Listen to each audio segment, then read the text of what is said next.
రాముడు సత్యనిత్యం ప్రశాంతాత్మ, ఎప్పుడు ప్రశాంత స్వరూపంతో ఉంటాడు. అందుకే రజోగుణ వికారము లేని చరిత్ర రామచరిత్ర. అటువంటి రాముడు మార్గో నేయో నయోనయ. రాముడే మనకు త్రోవ. మార్గం అంటే త్రోవ, దేనిలో వెళ్ళాలో అది. రాముడే త్రోవ అయినవాడు. మనం ఎలా నడవాలంటే రాముళ్ళా నడవాలి. అందుకు మార్గ, ఆ త్రోవ ఏర్పరిచినటువంటి వాడైనా త్రోవే తానైనవాడు. అంటే రామచరిత్ర మీరు చూస్తూ ఉంటే ఎలా ఉండాలో చెప్తుంటుంది. ధర్మం అంటే ఏమిటో చెప్తాడు. కనుక ధర్మమే మనం వెళ్ళవలసిన త్రోవ, లేకపోతే దారి తప్పిపోతాం. ధర్మంలో ఉన్నవాడు దారిలో ఉన్నవాడు తెలుసుకోండి. ఇక్కడ తానే ధర్మస్వరూపుడు గనక మార్గ. అంతేకాదు నేయో నయో అనయ, ఏమి అందమైన మాటలండి ఇక్కడ. నేయ కొనిపోబడువాడు అంటే తీసుకొనిపోబడువాడు అని అర్థమైంది. ఆయన ఎవడో తీసుకెళ్ళిపోతే వెళ్తున్నట్టు వెళ్ళాడు అంటే అర్థం ధర్మం ఎలా తీసుకువెళితే అలా వెళ్ళాడు మొత్తం కదా. తన ఇష్టానుసారం వెళ్ళలేదు చూడండి. ధర్మం అది ఎప్పుడు మర్చిపోలేదు. అందరూ ఒకటి అనుకుంటారు, రాముడు ఒకటి అనుకుంటాడు. ఆయన అనుకున్న ధర్మమే అనుకుంటాడు, ఇంకోటి అనుకోడు. మనం తత్కాల ప్రయోజనం కోసం ఏదో మాట్లాడతాం. రాముడి దృష్టిలో ఇప్పుడు ధర్మమే ఉంటుంది. తనకి అత్యంత ప్రీతిపాత్రమైన వాటిని కూడా ధర్మం అనే దృష్టితో ఆలోచించి పక్కకు తీసేయగలడు. అది గొప్ప విషయం. అంటే ఆయన తీయలేనిది ఏది? ధర్మాన్ని తీయడు. అందుకే ధర్మముని అనుసరించి ధర్మము చేత వెళ్ళేవాడు గనక ధర్మము చేత కొనిపోబడువాడు. ఇంకొకటి రాముడి కథ మీరు చూస్తే ఎవడో తీసుకెళ్తే వెళ్ళినట్టే వెళ్ళాడు. ఆయనంతా ఆయన వెళ్ళలేదు. పరిశీలించండి. మొట్టమొదటి మహర్షి వచ్చి యజ్ఞరక్షకుని తీసుకుపోయాడు, వెళ్ళిపోయాడు వెంట. ఎవరైనా? విశ్వామిత్రుడు. అక్కడి నుంచి యజ్ఞరక్షణ చేసి ఇంకే వెళ్ళిరానా అని అనలేదు. కానీ ఇప్పుడు ఏం చేయమంటారన్నాడు. మేము మిథిలానగరానికి వెళ్తున్నారు రా అన్నాడు. అక్కడికి వెళ్ళి విశ్వామిత్రుడు ఊరుకోకుండా ఏం చేశాడు? ఆ ధనువేది ఉందిట చూడన్నాడు. చూడడమేనా ఇంకేనా చెయ్యాలా? ఎక్కుపెట్టు అన్నాడు. చాలు. ఎక్కుపెట్టిన తర్వాత వివాహం అయిపోయింది. విశ్వామిత్రుడు తీసుకెళ్ళి ఆవిడ చేతిలో పెట్టాడు. అక్కడి నుంచి కథ ఆవిడ నడిపింది ఆయన్ని. ఆ తర్వాత కూడా ఏం జరిగింది? అరణ్యవాసం. అది పెద్ద ప్లానింగు, దేవతల ప్లానింగు, ఋషుల ప్లానింగు.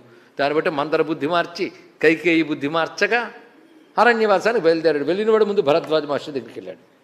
అప్పుడు నేను ఎటు వెళ్ళాలని అడిగాడు భరద్వాజుడు. నా మాత్రం తెలియదండి, ఋషిని అడగాల, ఋషినే అడగాలి. ఋషి ఎలా చెప్తే అలా వినాలనుకున్నవాడే రాముడు. అది తెలుసుకో. ఋషి చెప్పినదే ధర్మము, అదే ఆర్ష ధర్మము. కనుక రాముడు మనకు చెప్పింది అంటే ఋషులు చెప్పినట్టు నడువురా, అదే నా నడక అన్నాడు. అదే రామాయణం మొత్తం పరిశీలించండి. మొదటి విశ్వామిత్రుడు, తర్వాత భరద్వాజుడు. అక్కడి నుంచి వెళ్ళి ఆయన ఎక్కడ చెప్పాడు? అక్కడ చిత్రకూటంలో ఉన్నాడు. అక్కడికి మళ్ళీ మహర్షులు వచ్చి పిలిస్తే అక్కడి నుంచి వెళ్ళి అత్రి అనసూయుల వద్దకు వెళ్ళాడు.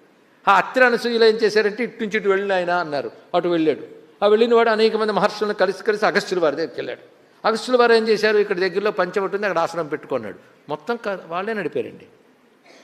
ఇంకా యుద్ధానికి వెళ్ళేటప్పుడా చిట్ట చివరికి అగస్త్యుల వారు వచ్చి ఆదిత్యుడు ఇచ్చారు. కనుక ఋషుల చేత నడపబడిన వాడు గనక కొనిపోబడువాడు, తీసుకొనిపోబడువాడు. ధర్మము చేత ద్రష్టలైన ఋషుల చేత నడపబడువాడు నేయ. ఇది నామానికి అర్థం. మార్గో నేయో. అందుకే ఆయన ఎవరు తీసుకెళ్ళగలరంటే తానే, ఆ ఋషులే తీసుకెళ్ళగలరు. అంతేకాదు భగవంతుడు ఎలా నడుస్తాడో తెలుసా? భక్తుడు ఎలా చెప్తాడో నడుస్తాడు. అది గొప్ప విషయం ఉన్నది ఇక్కడ. అందుకే సర్వప్రమాణ విషయత్వాత్ మనసానేతుమర్హ మంతుం యోగ్యమననీయో భవతి అని సత్యభాష్యంలో చెప్పబడుతున్నటువంటి అర్థం. అన్నిటికీ లక్ష్యం భగవానుడే. అదే మనస్సు భగవంతుడి చింతన చేస్తూ ఉంటే నీ చింతనను అనుసరించి భగవంతుడు వస్తాడు. అంటే దేని బట్టి ఆయన కొనిపోబడుతున్నాడు? నీ భక్తి నుంచి కొనిపోబడుతున్నాడు. అందుకే ఎటువంటి రాముడయ్యా? సామాన్యమైన వాడా? అప్పుడెప్పుడో వాల్మీకి పలుకుల్లోంచి వచ్చినవాడు, సీతమ్మ హృదయంలో ఉన్నవాడు, యోగుల హృదయంలో ఉన్నవాడు. ఎలా పడితే అలాగ భక్తులు చెప్పినట్టు నటిస్తాడు. అందుకే భక్తపరుడకు శ్రీరామభద్రమూర్తి త్యాగరాజు ఎట్టులాడించి అట్టులాడే అన్నారు ఇక్కడ. కానీ భక్తుల చేత ఆ విధంగా తీసుకోబెడతాడు. లేకపోతే హనుమంతుడు లక్ష్మణుని ఎత్తుకుని తీసుకెళ్తున్నప్పుడు ఒక మాట అంటాడు. వాయుపుత్రుడిని హనుమంతుడుకున్న స్నేహభావం చేత, ఉత్కృష్టమైన భక్తి చేత శత్రువులు ఎవరూ మొయ్యలేనటువంటి లక్ష్మణస్వామిని మోసాడు అన్నాయి. లక్ష్మణస్వామి రాముని యొక్క అంశే. అందుకే వాళ్ళిద్దరు ఎవరి చేత ఆ రాముని లక్ష్మణస్వామిని ఇప్పుడు హనుమంతుడు మోయడం కనబడింది రావణుడికి. అంతకుముందు రాముడిని కూడా మోసాడు. అందరూ మోయగలరా? భుజాల మీద రామలక్ష్మణుడు తీసుకుని తెచ్చాడు. అంటే రాముడు తనంత తాను కిష్కిందకి వచ్చాడా? సుగ్రీవుడి దగ్గరికి ఎవరు తెచ్చారు? హనుమంతుడు తెచ్చాడు. హనుమంతుడు తెచ్చాడా? భక్తి తెచ్చింది. తెలుసుకోండి ఇక్కడ. కానీ భక్తి చేత కొనిపోబడువాడు అని అర్థం అంత దగ్గర చెప్పారండి. అలాగే నేయ అనే మాటకు అర్థం నీ ప్రాపణే అనే ధాతువు ప్రకారంగా నేయ అంటే ప్రాప్య, పొందదగినవాడు, పొందవలసినవాడు అని అర్థం. జీవుడికి లక్ష్యం భగవంతుడిని పొందడమే. ఇది తెలుసుకోండి. ఇక్కడ లక్ష్యం ఎవడు? భగవంతుడు. పొందవలసినవాడు, పొందదగినవాడు ఆయన కనుక నేయ అంటే ఇదొక అర్థం. పొందదగినవాడు, పొందవలసినవాడు.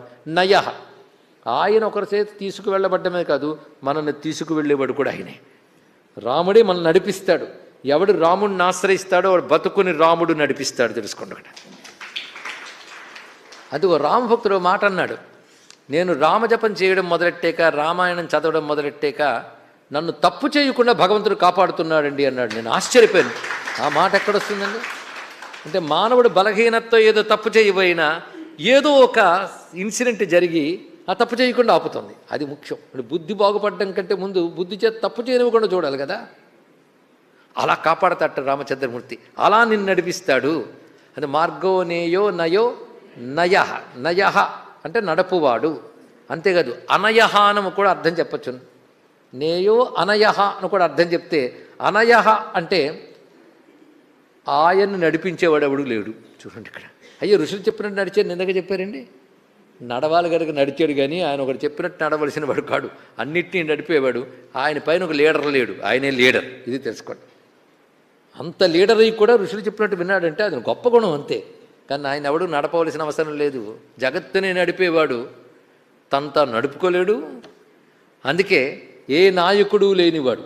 హనుమంతుడు ఒక చమత్కారమైన మాట అంటాడండి సుందరకాండలో.